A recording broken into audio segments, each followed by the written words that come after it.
Hello, my friends.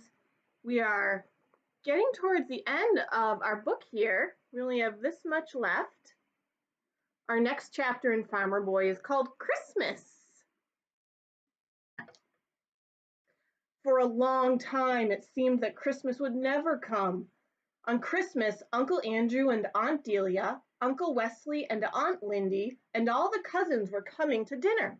It would be the best dinner of the whole year, and a good boy might get something in his stocking. Bad boys found nothing but switches in their stockings on Christmas morning.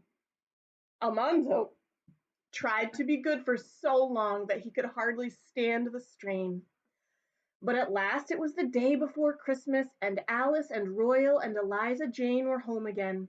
The girls were cleaning the whole house, and Mother was baking. Royal helped Father with the threshing, but Almanzo had to help in the house. He remembered the switch and tried to be willing and cheerful. He had to scour the steel knives and forks and polish the silver. He had to wear an apron around his neck. He took the scouring brick and scraped a pile of red dust off it, and then with a wet cloth he rubbed the dust up and down on the knives and forks. The kitchen was full of delicious smells. Newly baked bread was cooling, frosted cakes and cookies and mince pies, and pumpkin pies filled the pantry shelves. Cranberries bubbled on the stove. Mother was making dressing for the goose. Outdoors, the sun was shining on the snow. The icicles twinkled all along the caves, all along the eaves. Far away, sleigh bells faintly jingled, and from the barns came the joyful thud, thud, thud, thud of the flails. But when all the steel knives and forks were done, Almanzo soberly polished the silver. Then he had to run to the attic for sage. He had to run down cellar for apples and upstairs again for onions. He filled the wood box. He hurried in the cold to fetch water from the pump. He thought maybe he was through though. Anyway, for a minute, but no. He had to polish the dining room side of the stove. Do the parlor side yourself, Eliza Jane, Mother said. Almanzo might spill the blacking. Almanzo's insides quaked. He knew what would happen if Mother knew about that black splotch hidden on the parlor wall. He didn't want to get a switch in his Christmas stocking, but he would far rather find a switch there than have Father take him to the woodshed. That night everyone was tired, and the house was so clean and neat that nobody dared touch anything. After supper, Mother put the stuffed fat goose and the little pig into the heater's oven to roast slowly all night. Father set the dampers and wound the clock. Almanzo and Royal hung clean socks on the back of a chair, and Alice and Eliza Jane hung stockings on the back of another chair. Then they all took candles and went to bed. It was still dark when Almanzo woke up. He felt excited, and then he remembered that this was Christmas morning. He jerked back the covers and jumped onto something alive that squirmed. It was Royal. He had forgotten that Royal was there, but he scrambled over him, yelling, "Christmas! Christmas! Merry Christmas!" He pulled his trousers over his nightshirt. Royal jumped out of bed and lighted the candle. Almanzo grabbed the candle, and Royal shouted, "Hi, leave that be! Where's my pants?" But Almanzo was already running downstairs. Alice and Eliza Jane were flying from their room, but Almanzo beat them. He saw his sock hanging all lumpy. He set down the candle and grabbed his sock. The first thing he pulled out was a cap, a boughten cap. The plaid cloth was machine woven. So was the lining. Even the sewing was machine sewing, and the earmuffs were buttoned over the top. Almanzo yelled. He had not even hoped for such a cap. He looked at it, inside and out. He felt the cloth and the sleek lining. He put the cap on his head. It was a little large because he was growing, so he could wear it for a long time. Eliza Jane and Alice were digging into their stockings and squealing, and Royal had a silk muffler. Almanzo thrust his hand into his sock again and pulled out a nickel's worth of horsehound candy. He bit off the end of one stick. The outside melted like maple sugar, but the inside was hard and could be sucked on for hours. Then he pulled out a new pair of mittens. Mother had knit the wrists and backs in a fancy stitch. He pulled out an orange, and he pulled out a little package of dried figs, and he thought that was all. He thought no boy had had a better Christmas. But in the toe of the sock there was still something more. It was small and thin and hard. Almanzo couldn't imagine what it was. He pulled it out, and it was a jackknife. It had 4 blades. Almanzo yelled and yelled. He snapped all the blades open, sharp and shining, and he yelled, "Alice, look, look, Royal, looky my jackknife, looky my cap." Father's voice came out of the dark bedroom and said, "Look at the clock." They all looked at one another. Then Royal held up the candle, and they looked at the tall clock. Its hands pointed to 3:30. Even Eliza Jane did not know what to do. They had waked up father and mother an hour and a half before time to get up. "What time is it?" father asked. Almanzo looked at Royal. Royal and Almanzo looked at Eliza Jane. Eliza Jane swallowed and opened her mouth. But Alice said, "Merry Christmas, Father! Merry Christmas, Mother! It's 30 minutes to 4, Father." The clock said, "Tick, tock, tick, tock, tick." Then Father chuckled. Royal opened the dampers of the heater, and Eliza Jane stirred up the kitchen fire and put the kettle on. The house was warm and cozy when Father and Mother got up, and they had a whole hour to spare. There was time to enjoy the presents. Alice had a gold locket, and Eliza Jane had a pair of new garnet earrings.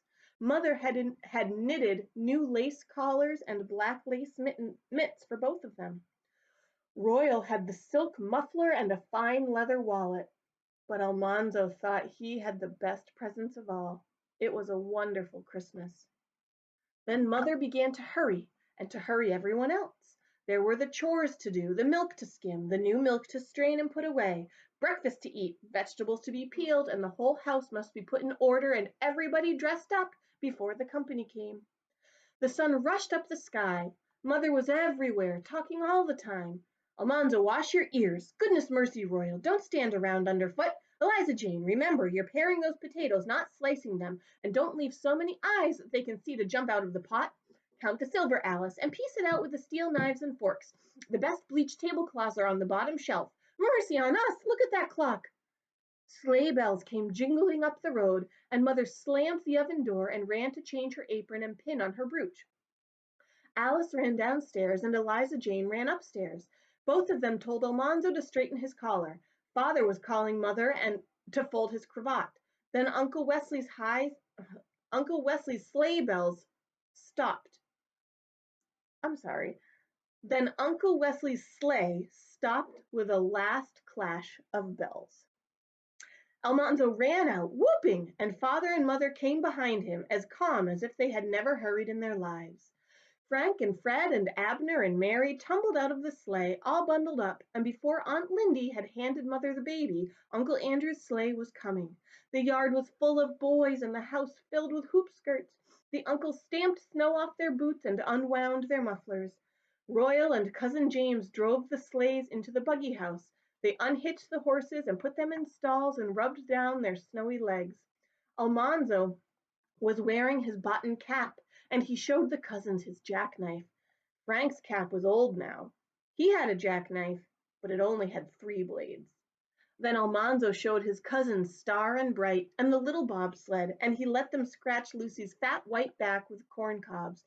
He said they could look at Starlight if they'd be quiet and not scare him. The beautiful colt twitched his tail and came daintily stepping towards them. Then he tossed his head and shied away from Frank's hand thrust through the bars. "You leave him be," Almanzo said. "I bet you don't go dastin' there and get on his back," said Frank. "I dast, but I got better sense," Almanzo told him. "I know better than to spoil that fine colt." "How'd it spoil him?" Frank said. "Yah, you're scared he'd hurt you. You're scared of that little bitty colt." "I am not scared," said Almanzo, "but father won't let me." "I guess I'd do it if I wanted to if I was you. I guess your father wouldn't know," Frank said. Almanzo didn't answer, and Frank got up on the bars of the stall. "You get down off there," Almanzo said, and he took hold of Frank's leg. "Don't you scare that colt." "I'll scare him if I want to," Frank said, kicking. Almanzo hung on. Starlight was running around and around the stall, and Almanzo wanted to yell for Royal, but he knew that would frighten Starlight even more. He set his teeth and gave a mighty tug, and Frank came tumbling down. All the horses jumped, and Starlight reared and smashed against the manger. "I'll lick you for that," Frank said, scrambling up. "You just try and lick me," said Almanzo. Royal came hurrying from the south barn. He took Almanzo and Frank by the shoulders and marched them outdoors. Fred and Abner and John came silently after them, and Almanzo's knees wobbled. He was afraid Royal would tell father. "Let me catch you boys fooling around those colts again," Royal said, "and I'll tell father and Uncle Wesley. You'll get the hides thrashed off you."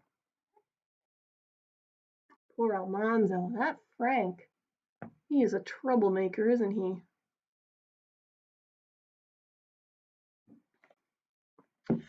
Royal shook Almanzo so hard that he couldn't tell how hard Royal was shaking Frank. Then he knocked their heads together. Almanzo saw stars. "Let that teach you to fight on Christmas Day, for shame," Royal said. "I only didn't want him to scare Starlight," Almanzo said. "Quiet," said Royal. "Now don't be a tattletale. You behave yourselves or you'll wish you had. Go wash your hands. It's dinner time." They all went into the kitchen and washed their hands. Mother and the aunts and the girl cousins were taking up the Christmas dinner. The dining table had been turned around and pulled out till it was almost as long as the dining room, and every inch of it was loaded with good things to eat. Almanzo bowed his head and shut his eyes tight while father said the blessing. It was a long blessing because this was Christmas Day, but at last Almanzo could open his eyes. He sat and silently looked at the table. He looked at the crisp, crackling little pig lying on the blue platter with an apple in its mouth. He looked at the fat roast goose, the drumsticks sticking up, and the edges of dressing curling out. The sound of father's knife sharpening on the whetstone made him even hungrier. He looked at the big bowl of cranberry jelly and at the fluffy mountain of mashed potatoes with melting butter trickling down it. He looked at the heap of mashed turnips and the golden baked squash and the pale fried parsnips.